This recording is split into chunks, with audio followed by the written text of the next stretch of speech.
For the final session of the May 2024 Widening the Pipeline virtual training, we will explore the role of community media in ensuring that the public has access to accurate, contextual information. We're joined by Mythili Sampathkumar. She's an editor mentor for the Elections Reporting Fellowship with the Center for Community Media, and she's with the City University of New York's Craig Newmark Graduate School of Journalism.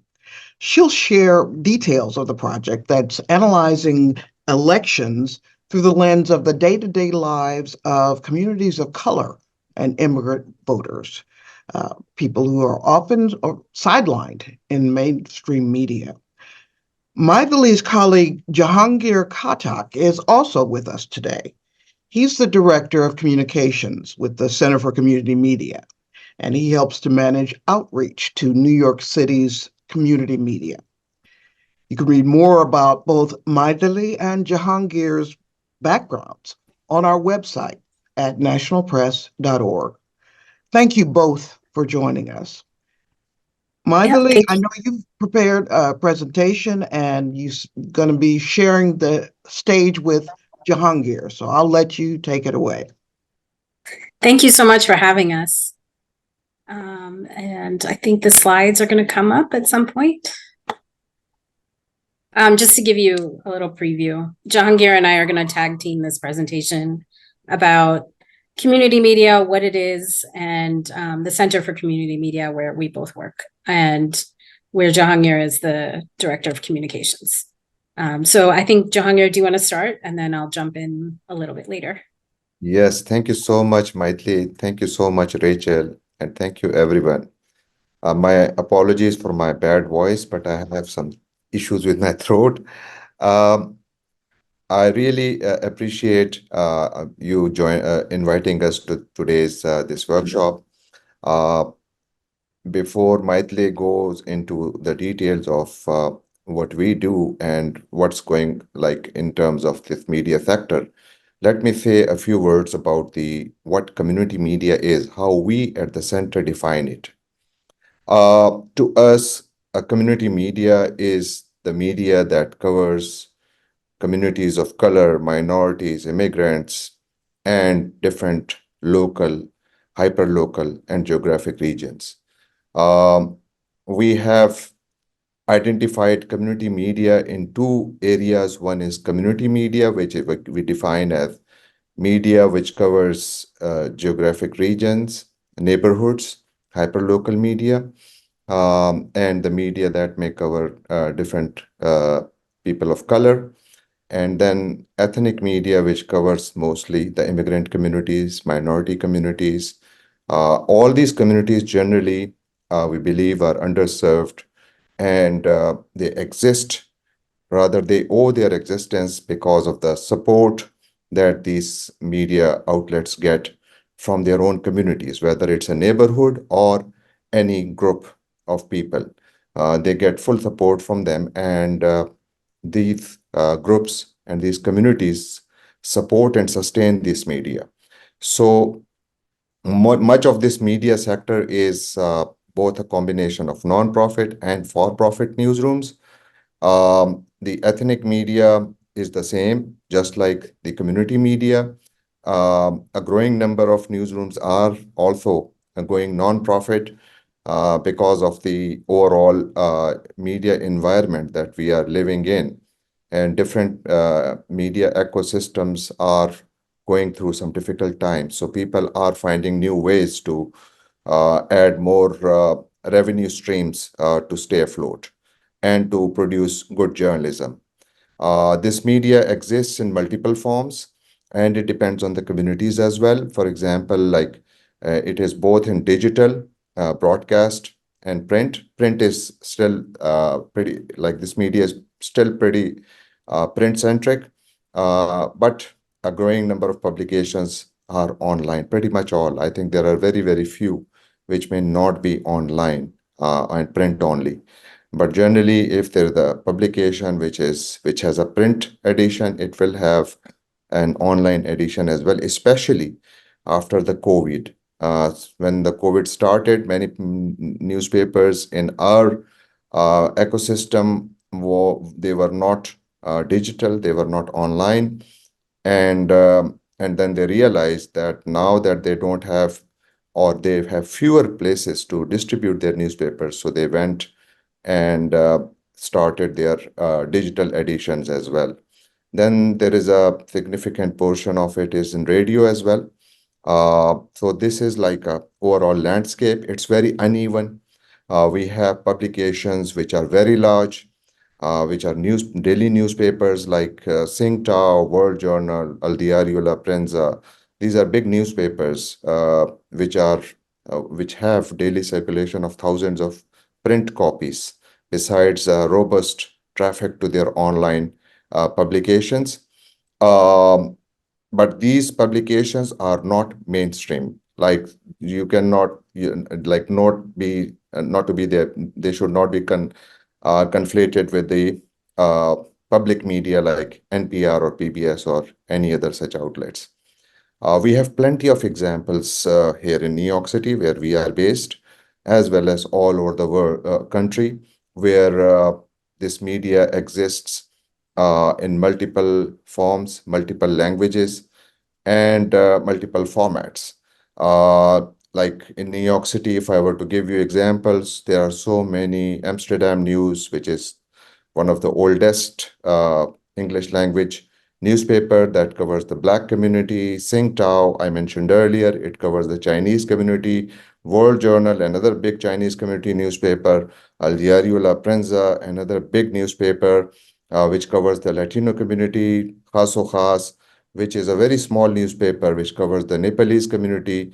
Parekh Worldwide Media, which is they run different newspapers and they cover mostly Indian and South Asian communities.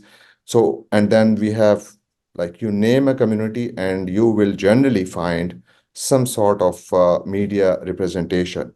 And the reason they exist is because the communities cover them, because the community need them, because the communities want to share their stories.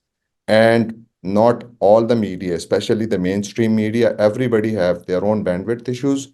So not good coverage happens in the mainstream media when it comes to communities of color, minorities, immigrants, and those who may be on the sidelines or may not be that much visible. So that's why this media is very important, very big, very influential, very powerful, and it has a very large loyal following because it owes its existence to these communities. So I'll leave it to Mythili now. Can we get the next slide, please? Thank you. So when we're talking about community media, we want to put it in the context of this year and the elections coverage. And something that I came across from Pew was that, a lot of these surveys that we've seen, especially there were a couple from last year where they were tracking media trust among the public. And a lot of those surveys refer to mass media and broadcast media, and like New York Times, Washington Post, LA Times, like the big outlets that a lot of people nationwide are familiar with. But for us, I think this is a very interesting graphic. It's most Americans say local media are somewhat important to their community. And that trust in local media still exists. And it's, there's still opportunity for growth there. And there is, depending on what community people are coming from, their relationship to the media is a little bit different. But the thing about community media that Jehangir touched upon is that it's not only supported by their community members, but it also serves as like a really important resource on news that bigger outlets don't have the resources to cover. There are tons of stories about like high school students or, where to get COVID vaccines, what were like lockdown procedures, all of these really important hyper local or community based news that, they came in language and at a very crucial time, and you couldn't get that from like New York One or CNN or NBC. Like those weren't available in terms of like getting an actual address the name of a doctor, the name of a clinic where you could go to get a COVID vaccine, or like, or if people weren't as internet savvy, they knew this site, they could go there and find that information for their community with a doctor who could speak their language, or a clinic that knew them personally. So it's very like, it's personal. And that's, I think, that big connection. And that's why they've all, like, a lot of these outlets have survived, even though, like, I'm sure we've all worked at outlets that have had layoffs recently. We haven't seen that across community media.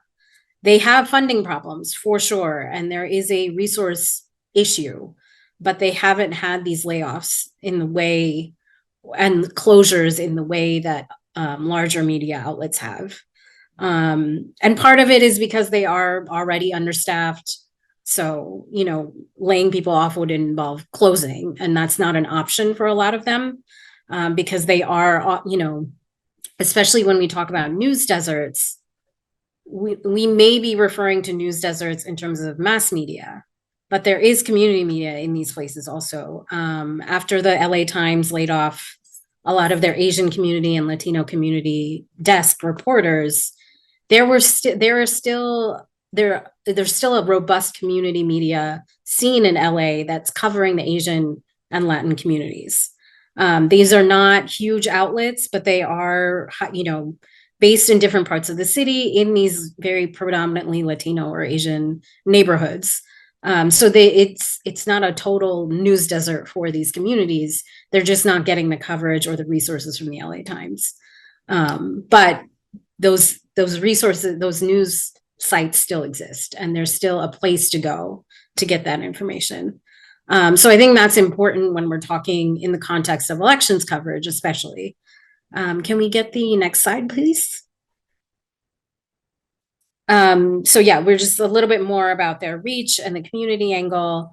Another way of looking at it is, like, there's this Gallup poll, like I was saying, this Gallup poll from October 2023 was talking mostly about mass media.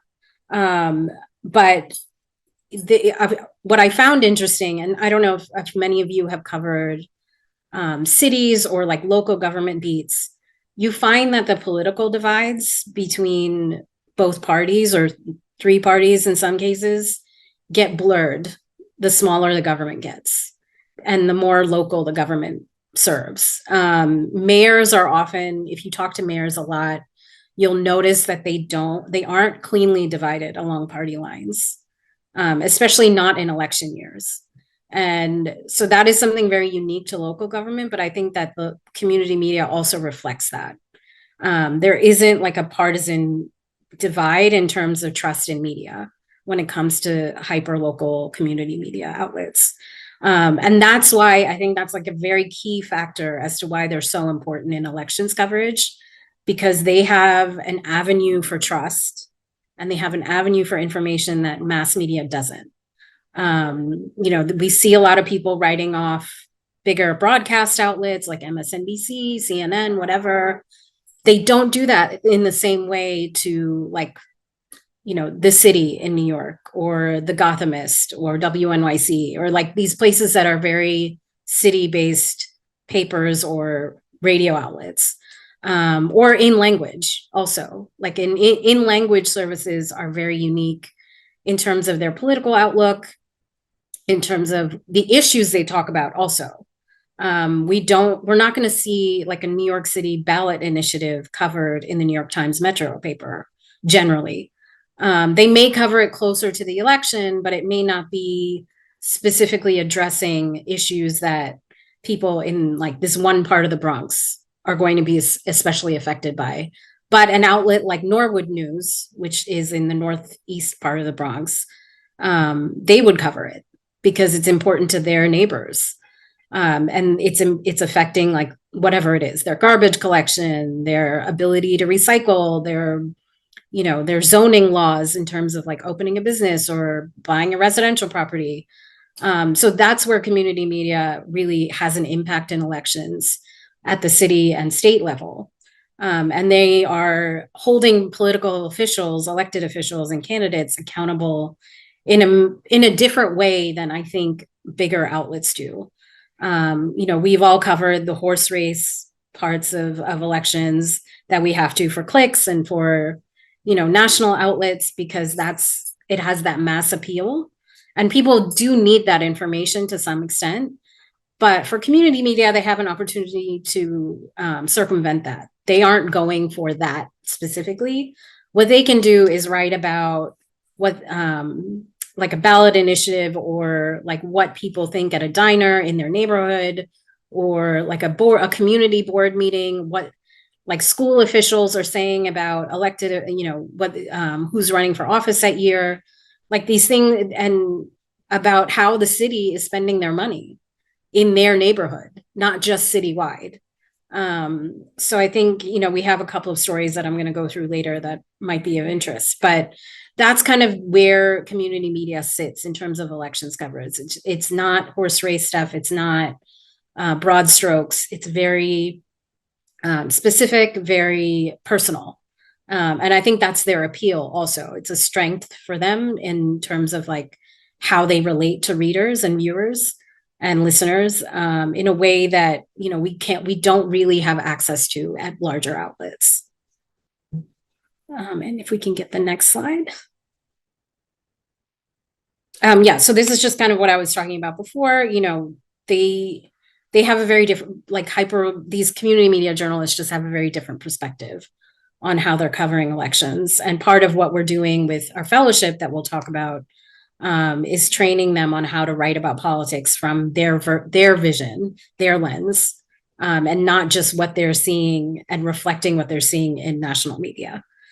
Because we've seen that, and there are enough people doing that. So, there are plenty of stories and especially with like money in politics and local laws that people don't know about, but they could get that information from their community media.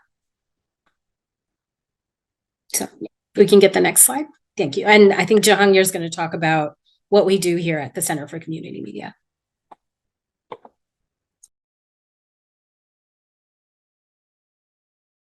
Thank you so much, Mythili. So in terms of what we do at the center basically at the heart of our work is media sustainability. Like programming that can increase the sustainability of local community and ethnic media. We have expanded our program, our work beyond New York. We have 3 initiatives. I will talk about it later, but overall, the main focus of our work is the media sustainability, and the mission of CCM is to serve news organizations that provide important local coverage for populations whose voices and issues are underrepresented in the mainstream media. And the center also serves as a hub of information, resources, training, and other ways of increasing sustainability and visibility of our media. We have divided our work into different sectors. Trainings is a very important component of our work. We organize trainings both on the editorial as well as on the marketing side, because we feel that the newspapers, just like Mythili just mentioned in great detail, that our media is, it owes its existence to the communities that they cover, because there are news consumers out there who read it, who follow it, and who trusts it. So our effort at the center is to enable our media to improve and expand their coverage, bring more value to the news that they are already producing, because more value and more visibility will bring them not just more readers, but also more advertisers. That's what they need. So on the marketing side, we have a special initiative. It's called Ad Boost Initiative, where my colleague Darli Gervais, she's heading this program, and she works with New York City very closely with the Mayor's Office of Ethnic and Community Media. And part of our effort to make sure that our media is visible to the Mayor's office, because New York City spends tens of millions of dollars on advertising. It was the center's efforts back in the day in 2013 when our former dean of the Craig Newmark Graduate School of Journalism. At that time, it was not this name; it was Graduate School of Journalism at the University of New York. Sarah Bartlett, she wrote a white paper about the advertising practices of New York City government. And at that time, we found that almost 82% of the New York City ads were going to the mainstream publications. Not that we have any issues with any mainstream newspapers. No, we want to work and collaborate with them as well. But the idea was that our media was in deep trouble. And here the publishers had the argument that in a city where 37% of the population is foreign born and which has the combined circulation of the New York-based publications was more than the combined circulation of in 2013, more than the combined circulation of New York Times, Daily News, and Post. These were the numbers that Sarah Bartlett, as a result of her research, had found.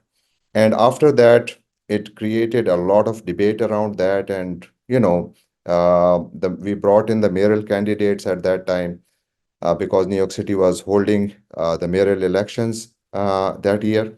And one of the candidates, Bill de Blasio, who came to our event, and their journalists asked him that, why there is such a big discrepancy. And he said, if he is elected, he will try to fix it. And when he was elected, he followed through. He created a roundtable, assigned a government official who worked on it, and the center worked with the city. And finally, the mayor came up with an executive order under which at least 50% of the city ads were to be allocated to the city's community and ethnic media. And that order came in 2019, I think. And that was very timely as well, because then came COVID. And because of COVID, while the mainstream media still survived, the community and ethnic media suffered a lot because the local businesses closed down.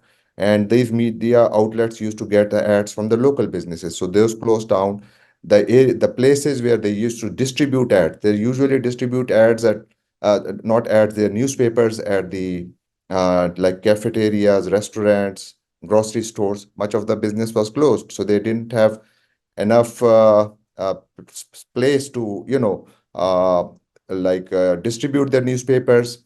And even if they would, there were few people who would pick the newspaper. So they practically stopped print publications. In the South Asian media, we did a survey at that time.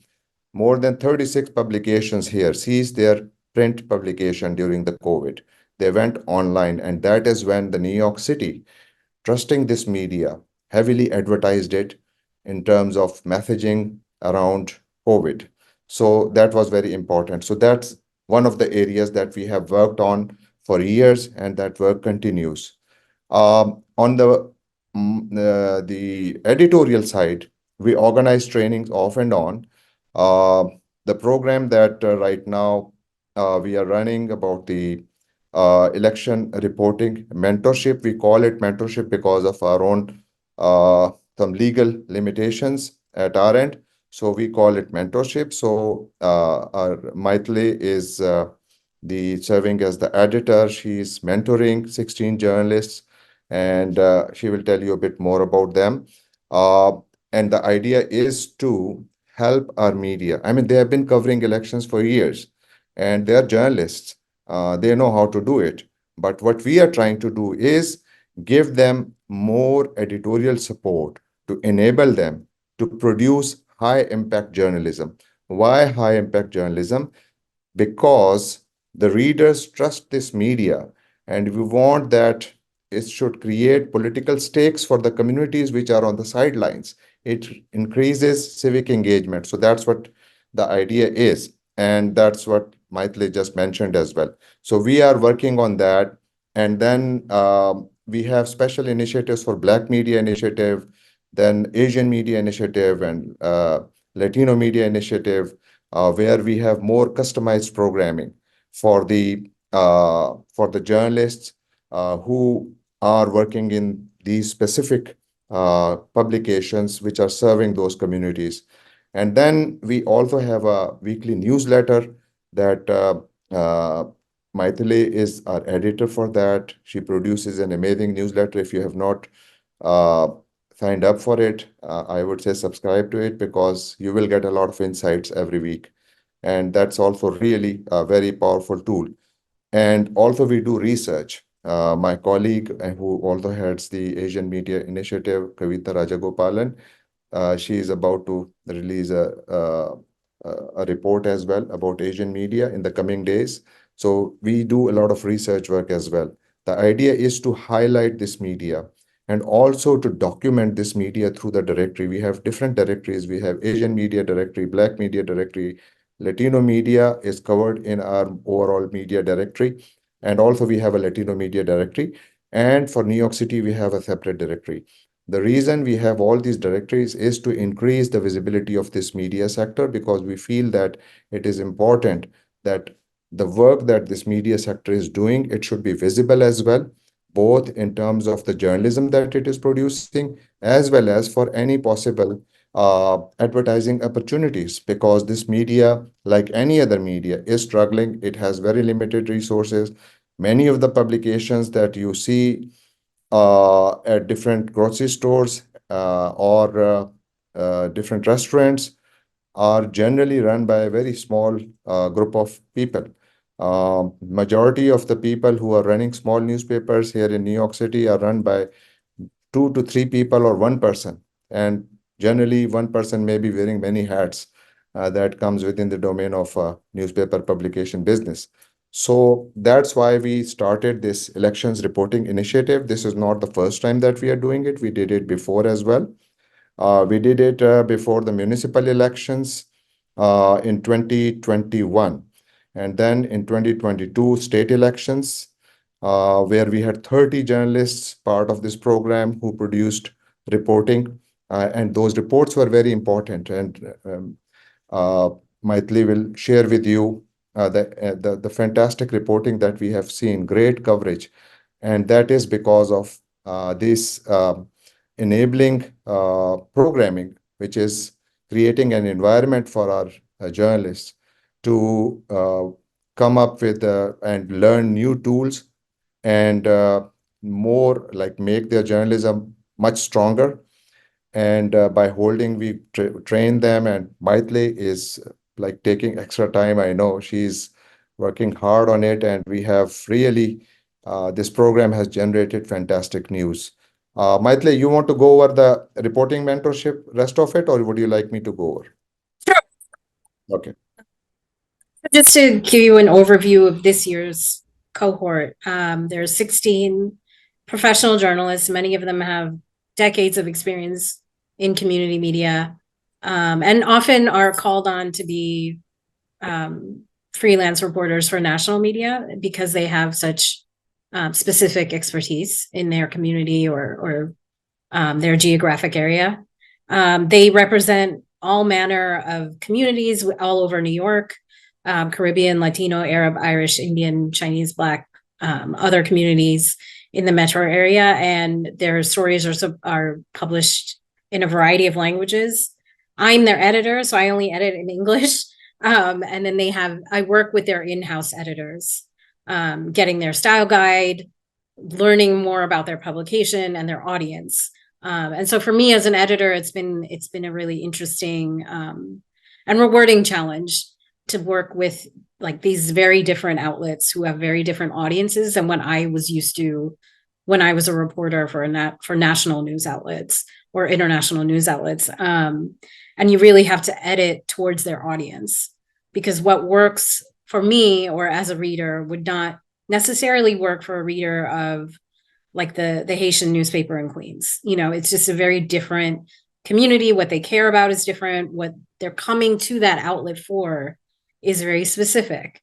And they're often coming because they know the reporter personally, because that person is part of the community that they're writing about. And so there is like a power in that as well in community media that I think often gets lost when we talk about national politics. But when it comes to state and local politics, that's incredibly important.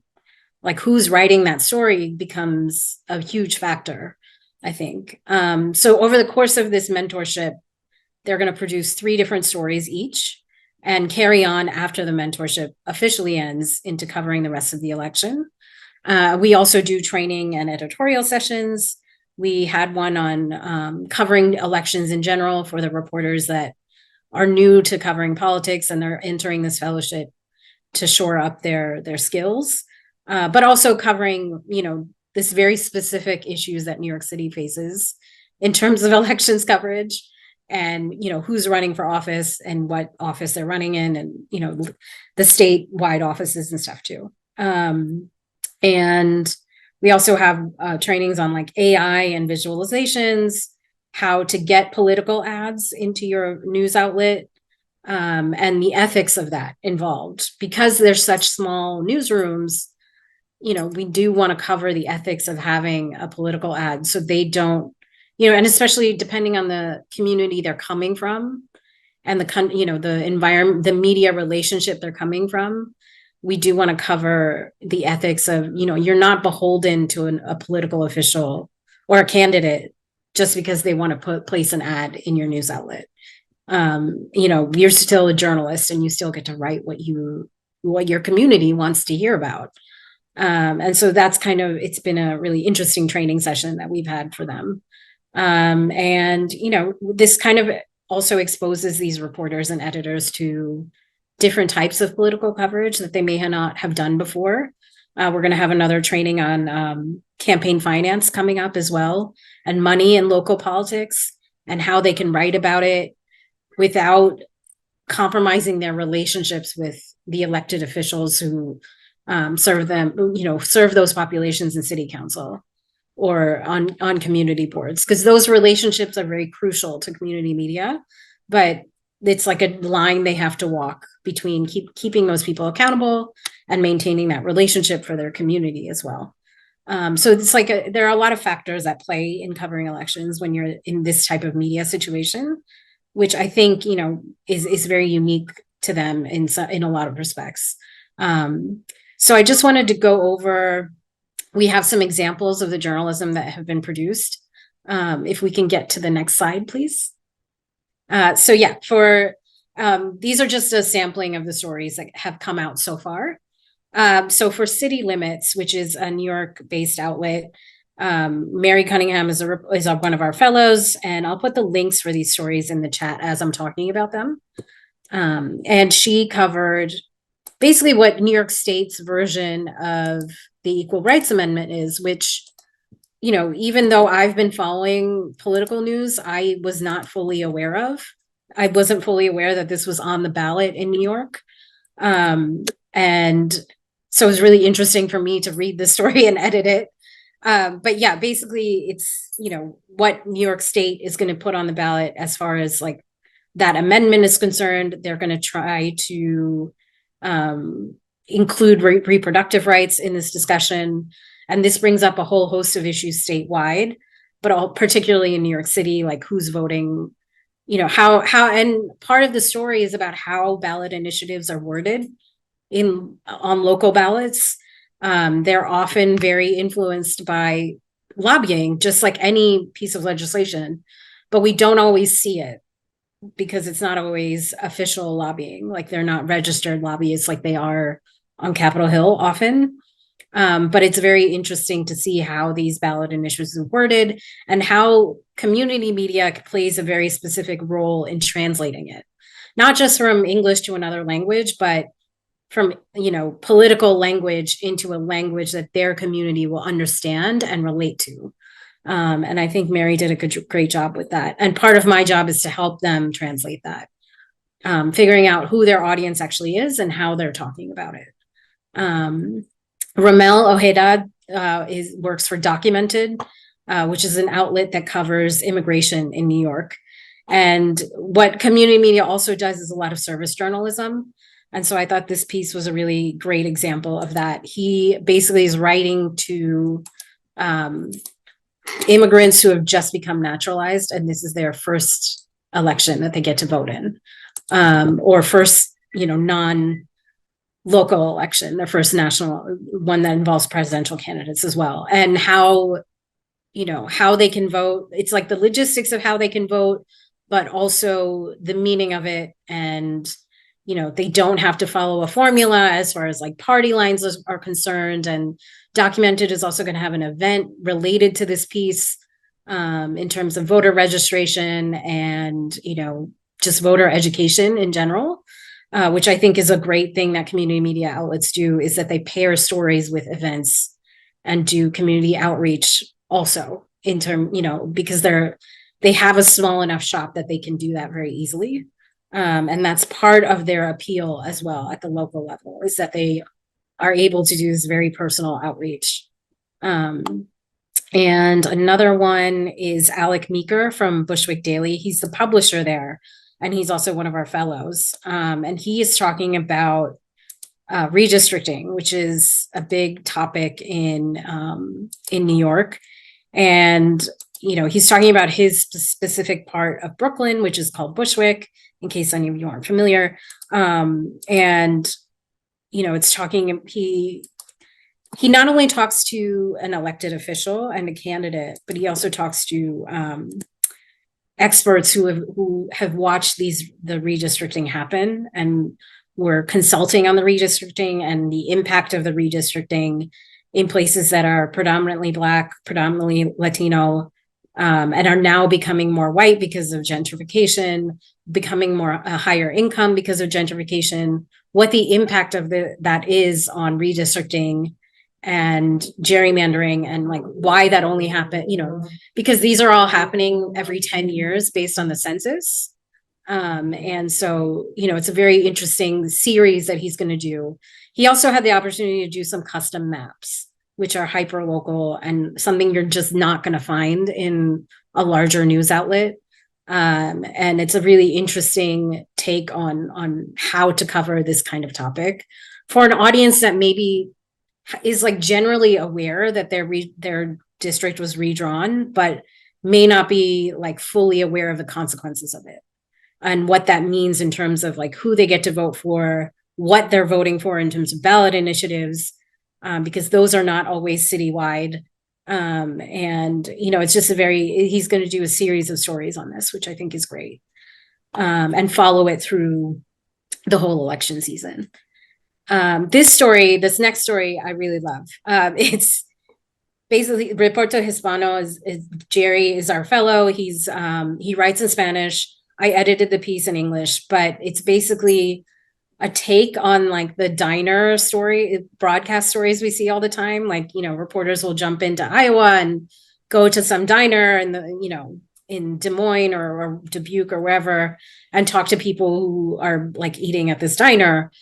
But he took it and spun it and made it like his own and made it very specific to the Peruvian community in the metro area.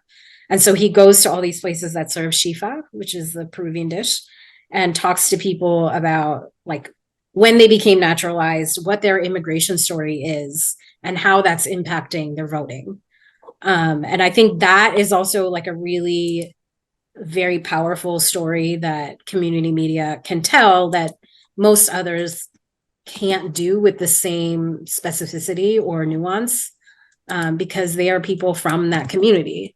And, he talks about like when people who were of a certain generation coming from Peru, they had a very different relationship with the government there than they do here, and how that's affecting the way they think of voting, the way they look at their right to vote here and who they're voting for, and how open they are about talking about it. Part of this story that fascinates me is like people who are like parachuting into election districts. I mean, we've all done this because you will do it in the course of your career at some point if you're covering elections. And it's a necessity for a national outlet or an international outlet, but you're not going to get the same story that somebody would who is already known to these people who are speaking in their language, who shop at the same grocery store, who went to the same schools, their kids play together at the playground. Like it's a different conversation. But there is a lot of value in that, I think, when we're talking about voting, that even like polls can't fully capture.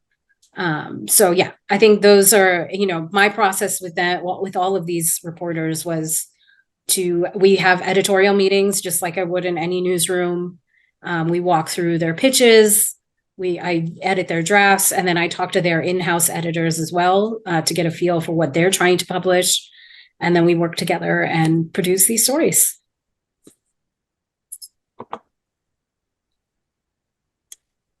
And so this is the link for our newsletter, and you can follow us on all our social media. And let me put the link in the chat as well. But yeah, if you have any questions, I think we have a little bit of time for that. I have to say, I think both of you have what could possibly be the most interesting jobs in journalism.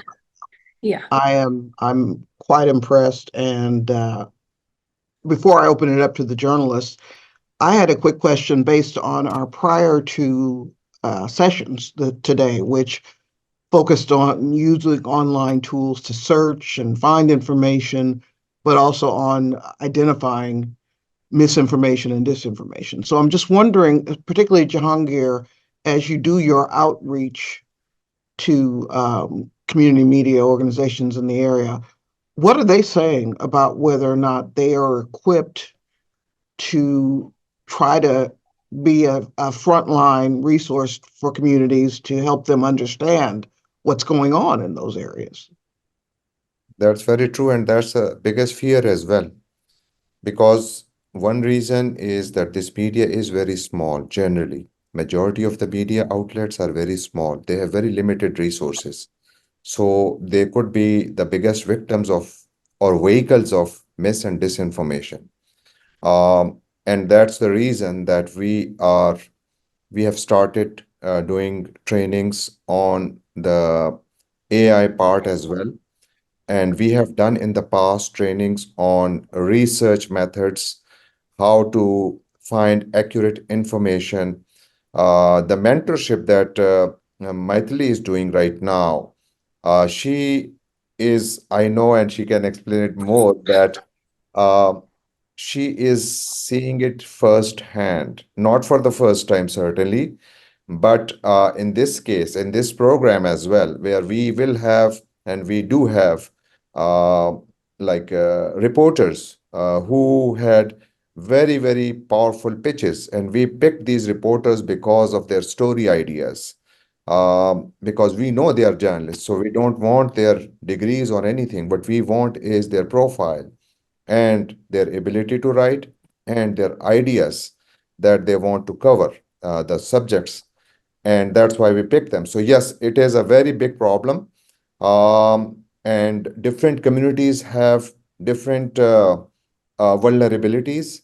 Like for example, the East Asian community, especially Chinese community, you will see that some of our friends in the Chinese community media say that the WeChat, because that is one of the main tools that Chinese people use here. So they say that there is so much misinformation and disinformation that they have now WeChat-based publications as well, which are practically, are tools of disinformation. We have done trainings on that, not just for one or two communities.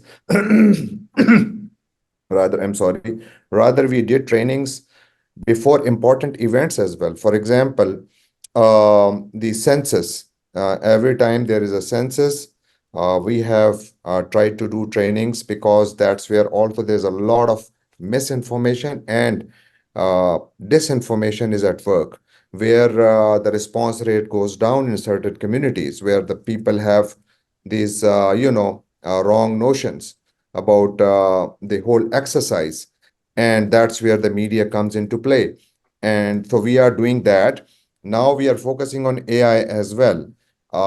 We have, in the last year, actually, we worked with a group of researchers who are developing an AI in for Bangladeshi journalists. They are working on that because they want that if they want to use the AI, it should get them the best possible information.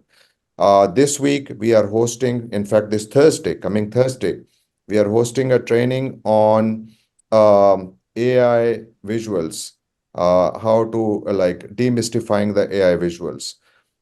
Before that, we did another training on overall artificial intelligence and its use in journalism. And down the road, we are planning to organize more trainings. Why? Because ultimately, the biggest fear is that one, the information that the AI is producing, the ownership is a big question. Big publications are taking AI tools to the courts, and those who may not be too much aware of from where this information is being extracted, they are the ones who are the biggest, like they're more vulnerable. And I think the media that we work with, they are really vulnerable. So that's why our focus is like coming up with programming which is more hands-on, where they work with the experts. One area that I did not mention earlier, and that is because of this, that we know that there is a huge space, like knowledge gap that exists, especially at the local and hyperlocal level. So last year we started a program which was about digital analytics. Our publications have their online presence, but they don't know how to monetize it. They don't know how to track it even. They don't know their real numbers. So what we did, we started a pilot project. And based on the findings of that pilot project, we came up with an expanded project. And that has two elements to it, which is right now going on. One is digital analytics, and the other is digital strategy. And what we are doing is our group of 14 journalists.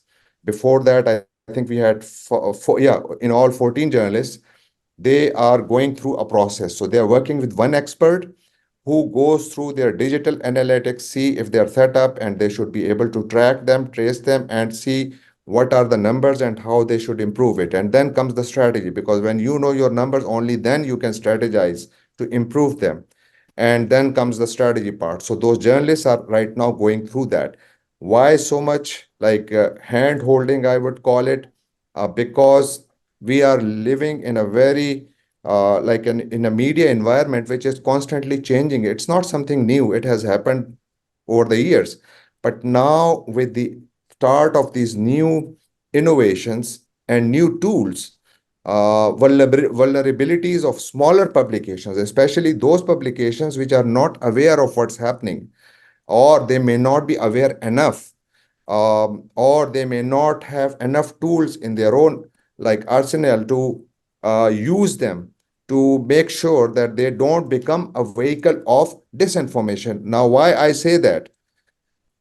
In New York City, 1.8, this is according to mayor's office, according 1.8 million New Yorkers have little or no English language skills. Now think for a second, a publication which is in language publication, and it is producing something which is based on very weak information, which is basically disinformation.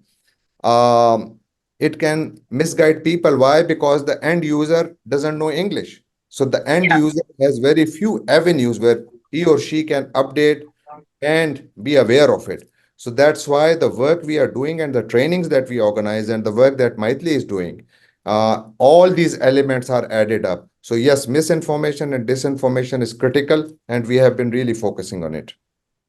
I see it across communities as well. Like Asian media, generally it's like online news outlets that have the issue, but in the Latino community, it's a lot of radio that have Yes. an issue with just And misinformation. African, continental African also, a And lot of radio. continental African communities as well in the US, it's radio, it's internet radio also. Yeah. And so they're hearing it, but there's no print to go back to refer. So they're hearing it and they're spreading it, you know, the way you do. And like for South Asian communities, it's WhatsApp. For East Asians, it's WeChat. Like there is an avenue for each of these. Each one of For Black media, it's generally in online and in events. And so part of the strategy is like our Black, Asian, and Latino media initiative directors are all part of different misinformation collaborative groups working across universities, across media outlets, across centers like ours. to band together and figure out different strategies for addressing it in each of these communities. Because it really does, like Jehangir was saying, it really does need to be tailored. Because, people have varying degrees of understanding of tech, understanding of AI. If they've never even had a website for their paper, you have to start from ground zero and like ramp up pretty rapidly. But like it can happen. We need to have buy-in with them and trust with them as well. So it's a very like complicated, drawn out procedure. But I think our perspective is like just flood with as much resources and trainings as possible. I want to make sure we have some time for any questions, and I can't see the Zoom hands on my screen, so jump in if any of the fellows have a question. So what I wanted to ask then was, again, in this election year, something that Jehangir, you said earlier, resonated with me. Just this sense of helping community publications, organizations understand that even if they run an ad by a particular politician, et cetera, they don't have to necessarily not cover them in the way that they normally would. Can you expand a little bit more on how some of these community media organizations might be more vulnerable to that than others? That kind They of are. pressure. I think they are. Reason being that you see, knowledge gap is the most dangerous gap. If people don't know, or people are not aware, or if people are not trained, in either case, they are vulnerable and they can cause a lot of misinformation, disinformation, misunderstanding, and even this can cause like uh, detachment from the mainstream. So, in order to make sure that we come up with that kind of programming, which is focused on that, where we are trying to make sure that our media, we understand, is vulnerable. They have produced journalism which is very good, and they have produced journalism, sections of it, not all of it, which is questionable. And we find them that in order to stop that, in order to make sure that they are safe from any such mis or disinformation, uh, they have to understand that they have to retool themselves with the skills that they need. And that's where all these trainings come in. That if you want an informed citizenry, you need to have a very informed media, and especially the local and hyper-local media. And that's what we are trying to do through trainings, through access to information, by highlighting their high impact stories. Like I just give you one example. There's a Korean newspaper in New York City. Many years ago, we used to have a news website as well, which used to be called Voices of NY, where we would pick the top stories from different community newspapers, translate them into English, and publish them. And we picked a story from a Korean newspaper, and the story was very simple, that there is a McDonald's in Chinatown, and the Korean seniors would go there, sit there, buy a $1 cup of coffee, and sit there for 6 hours. So every day, the manager would come and kick them out. And they would say, well, we spent the money. And they would say, but you spent just $1 and you're occupying the entire restaurant. So we translated that story into English. Now, it's a very high impact story. 3-4 days later, the same story appeared in New York Times, because they saw that how important and impactful it was. So we have those stories. And then we have people who have, at least I have seen it, not in the newspaper, but in the social media, from very responsible journalists who have used Daily Onion uh, to spread a story. So you have all that, and that media environment. I think where we find ourselves and where we are doing all this programming is to make sure that there is more value addition to the journalism that our media is producing to make sure that our media doesn't become vehicle of misinformation and disinformation, and then political ads that you just mentioned. In terms of, Yeah, and it's kind of talking to them about yeah, being that's what I, independent. Yeah. yeah. So that's where I'm coming from. Political ads, you see, during Bloomberg administration, when Mike Bloomberg was the mayor, so he basically was one of those few politicians who started political advertising in local media.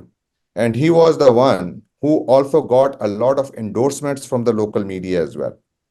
And today, because of that trend that he started, we see that before an election, many of these local politicians walk into the offices of these very small newsrooms and ask them that, if you want to endorse me. And yes, many people don't know the ethics. And that's why, just like Mythili mentioned, we had a training on the ethics of political advertising. So we have a whole series. So the first one was ethics of political advertising. Then comes how to get political advertising. And then comes what strategies work or would work for publishers to get political ads within the bounds of the ethics of journalism that any responsible media house would practice. So yes, ethics certainly is a big issue. Many people are still not aware. Many people think that, since one politician advertised with me, so I will not write against him or her. I will endorse him or her. So there is that thinking still there. But our effort is certainly to bring those questions. These are critical questions because we tell everyone that you are not selling a newspaper, you are selling a news product. So if you are selling a credible news product, only then people will have trust in you. So one of your elements of trust is the practices that you are using for accepting ads, especially political ads. So yeah, it's a very slippery slope. It's a very area where there are a lot of gray areas here, but we are trying to host such sessions. We Part are, of that is just codifying it.